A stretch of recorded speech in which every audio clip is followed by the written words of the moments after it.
Let's create another object. Let's create another object.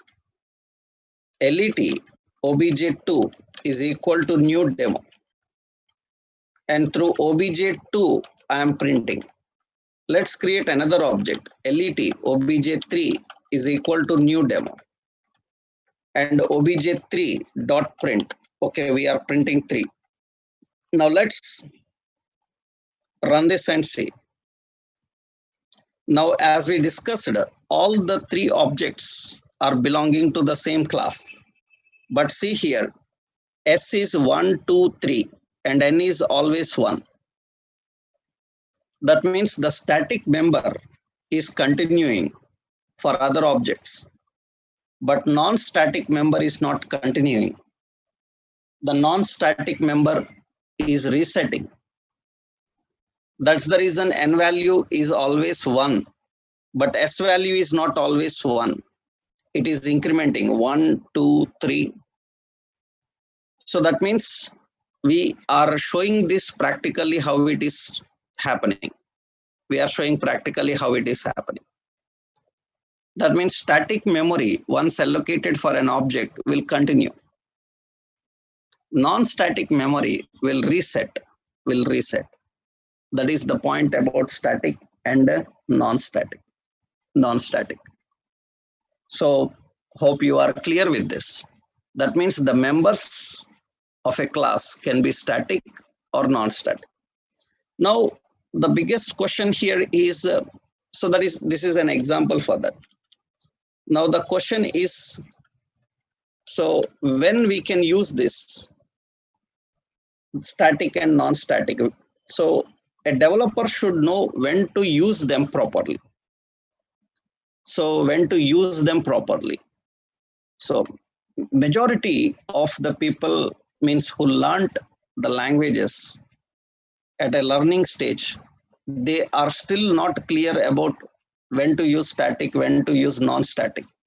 They just know what is static and non-static. That means they cannot explain the situation. That's the reason interviewer can hang them at that particular point, and he can ask a lot of questions on that so that they can never answer them at all. Even for experienced people also. That means even for experienced people also, we have questions that they can't answer related to static and non-static. That means, so this is not so simple to handle. It's not so simple as it appears. It's very complex. And for that, they need good knowledge of all the memory allocations and all. Later stages, we will understand more. Now, the point here is, now tell me a situation where this static and non-static can be used. For example, I will show you a point here. Suppose we are using database. And we have an application. This application have to perform operations like insert, like update, like delete. These 3 operations are there. Now, these 3 operations we need to perform on that. That means actually 3 objects are present: insert object, update object, and delete object. There are 2 techniques of communication. One technique is, so if you use a static technique, what happens is, generally, when you click insert, first point is it has to connect with the database. After connecting with the database, on the connection, it will insert.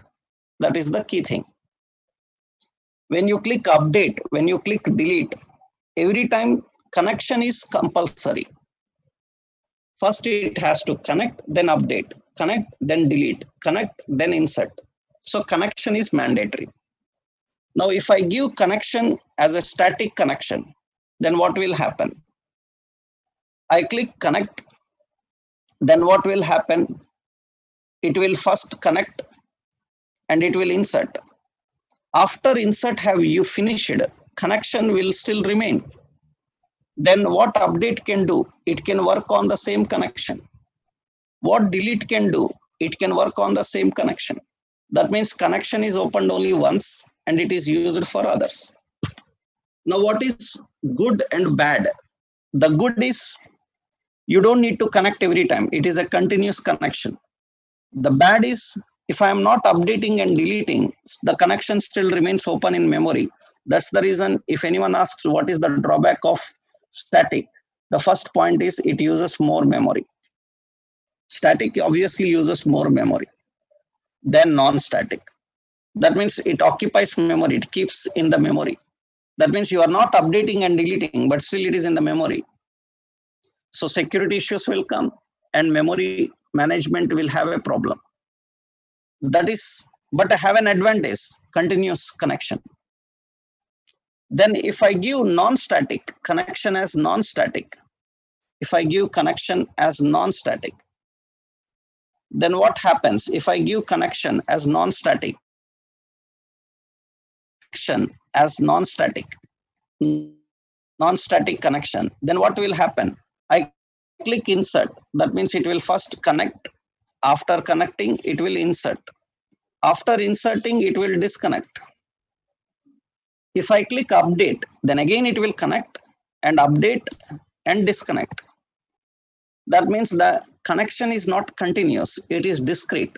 For every insert, update, delete, discontinuous. So this will improve the memory usage. So memory will be well managed. But this have a drawback. Drawback is nothing but every time we need to connect. But anyhow, both have their own advantages and drawbacks. Depending on the situation, whether to use static or non-static, you have to decide. So that means for which member you need static, which member doesn't need static. That completely depends on that particular situation and that requirement. So that's what developer need to understand, and he need to implement static and non-static members according to that particular situation and functionality. If we want some memory to be continued across objects, then he can use static, otherwise non-static. That is actually the members, static and non-static. So what we discussed is not still we learned about class, we just learned about how to define the members in a class. Only 2 points we discussed here: access modifiers, another one static and non-static, because class will have these 2 types of members. So then how to design a class, what are the members of the class, that we will discuss detailedly in our next session.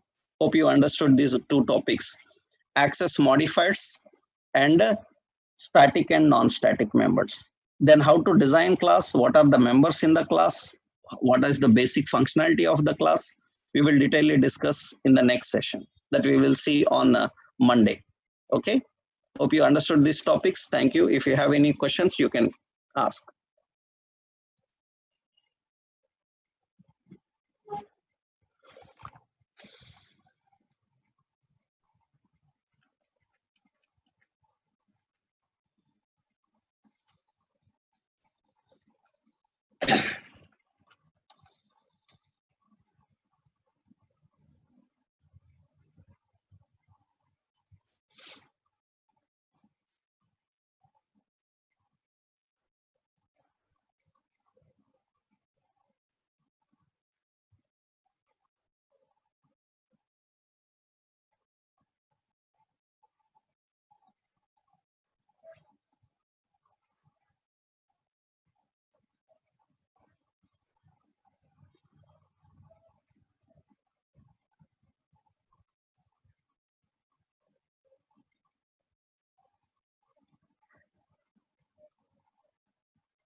Okay, hope everyone is clear with the topics. Then we will continue on Sunday, right?